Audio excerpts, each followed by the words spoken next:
முதலில் பொங்கல் பண்டிகைக்கு அறிவிக்கப்பட்ட இந்த படம் பின்பு தள்ளி போனது. போஸ்ட் புரொடக்ஷன் பணிகள் முடிவடைந்து இந்த படத்தின் ரிலீஸ் தேதி தற்போது அறிவிக்கப்பட்டுள்ளது.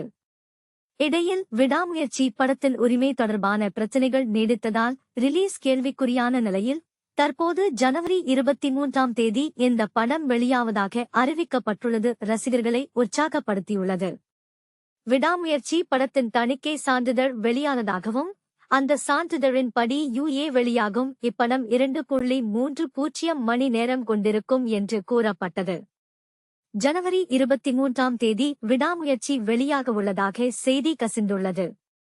இது தொடர்பான அதிகாரப்பூர்வ அறிவிப்பு விரைவில் வெளியாகும் என எதிர்பார்க்கப்படுகிறது.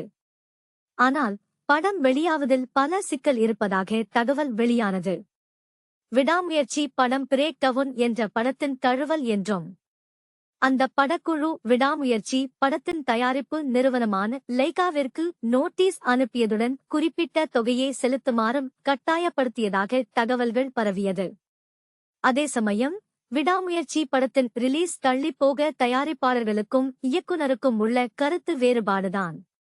அவர்கள் இருவரும் ஒத்து வராததால் படம் ரிலீஸ் ஆவதில் சிக்கல் ஏற்பட்டுள்ளது என்றும் பலரும் கூறினர். ஆனால் இந்த தகவல்கள் எதுவும் அதிகாரப்பூர்வமானே அல்ல. இப்படியே நாளுக்கு நாள் விடாமுயற்சி படம் குறித்த வதந்திகள் அதிகமாகிக் கொண்டிருந்த நிலையில் விடாமுயற்சி படத்தின் முதல் சிங்கிளை படக்குழு வெளியிட்டுள்ளது. அந்த பாடலில் மிகவும் கிளாசி தோற்றத்தில் அஜித் மற்றும் திரிஷா காணப்பட்டனர்.